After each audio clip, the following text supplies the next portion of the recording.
নমস্কার বন্ধুরা, game week গুরুজের আরো একটি এপিসোডে আপনাদেরকে স্বাগত। গেম উইক গুরুজ, যেখানে হয় বাঙালির ফুটবল আড্ডা শুরু। আজকের ভিডিওতে আমরা নিয়ে এসেছি defenders watch list for game week 12। তো আজকের ভিডিওতে আমরা দেখবো কোন কোন ডিফেন্ডারদের আপনারা টার্গেট করতে পারেন going forward to game week 12। এবং এবং এই সমস্ত ডিফেন্ডারদের আপনারা আপনাদের দলে নিলে কিন্তু আপনারা কিফাইতি ফল পাবেন বলে আমাদের মনে হয়। তাহলে চলুন ঝটপট ভিডিওটা শুরু করে দেওয়া যাক।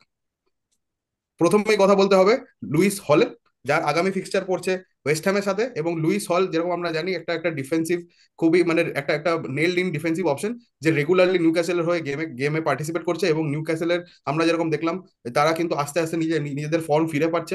এবং এবং দিস ইজ, এখন সিজনটা ওই রকম জায়গায় যেখানে এই টিমগুলো কিন্তু আস্তে আস্তে নিজেদেরকে স্টেবিলাইজ করবে। তো এই টাইমে লুইস হলদের মতো প্লেয়ারদের দিকে আমরা তাকাতেই পারি, যারা প্রাইস পয়েন্ট থেকেও আপনাদেরকে হেল্প করবে। এবং তাদের আপকামিং ফিক্সচারও খুব একটা খারাপ নয় এবং সলিড ফিক্সচার। যদি আমি আগামী তিনটে ফিক্সচারের দিকে তাকাই, লিভারপুলের সাথে তাদের খেলা আছে, কিন্তু তার আগে তার দুটো ফিক্সচার আছে ওয়েস্ট হ্যাম এবং ক্রিস্টাল প্যালেসের সাথে। দুটো ফিক্সচার থেকেই আমার মনে হয় যে একটা নিউক্যাসলের ক্লিন শিট রাখার বা ডিফেন্সিভলি কম গোল খাওয়ার একটা ভালো সম্ভাবনা আছে। পরবর্তী প্লেয়ারের দিকে আমরা দেখে নেবো, সেটা হচ্ছে এড নোরি।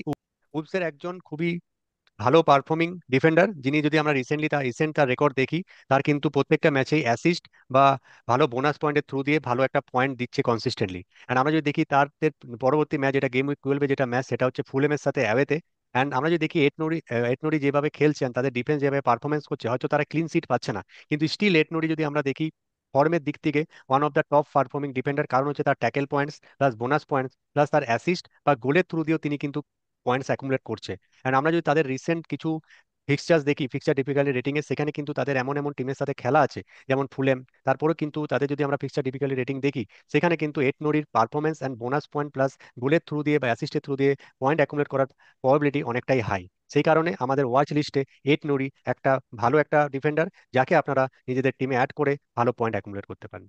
পরবর্তী থার্ড পরবর্তী থার্ড ডিফেন্ডার হচ্ছে লিভারপুলের কোনাতে। যে আর কিন্তু পরের খেলাটা হচ্ছে সাউথহ্যাম্পটনের সাথে একটা অ্যাওয়ে ম্যাচ। কিন্তু লিভারপুল এই সিজনে আমরা যেরকম দেখছি একটা খুবই ভালো রানে আছে। আর্নে স্লটের আন্ডারে পুরো টিমটা ভালো খেলছে। কোনাতে প্রতিটা ম্যাচই খেলছে এবং খুব ভালো খেলছে, এবং অনেক কটা ম্যাচেই গোল এবং অ্যাসিস্টেও কিন্তু যোগদান দিয়েছে। এবং লিভারপুল পরের ম্যাচটাও জিতবে, 3 পয়েন্ট নিয়ে আসবে, এটাই আমরা আশা করতে পারি। এবং তার সাউথহ্যাম্পটনের সাথে পরের ফিক্সচারটাও বেশ রিলেটিভলি ঠিকঠাক, যদিও আওয়ে ম্যাচ, কিন্তু লিভারপুল যেরকম ফর্মে আছে, লাস্ট সপ্তাহতেও ম্যাচ জিতেছে এবং লিগের 1 নম্বরে বসে আছে। তো কোনাতে সেই জন্য আমাদের defenders to watch out for the upcoming game week.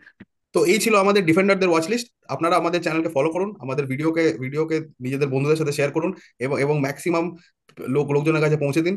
আর এই সমস্ত ফ্যান্টাসি ফুটবল বা fantasy premier league related updates এর জন্য গেম উইক গুরুজকে ফলো করুন। কারণ গেম উইক গুরুজ হলো যেখানে বাঙালির ফুটবল আড্ডা শুরু, এবং আমরাই প্রথম বাংলা এফপিএল চ্যানেল।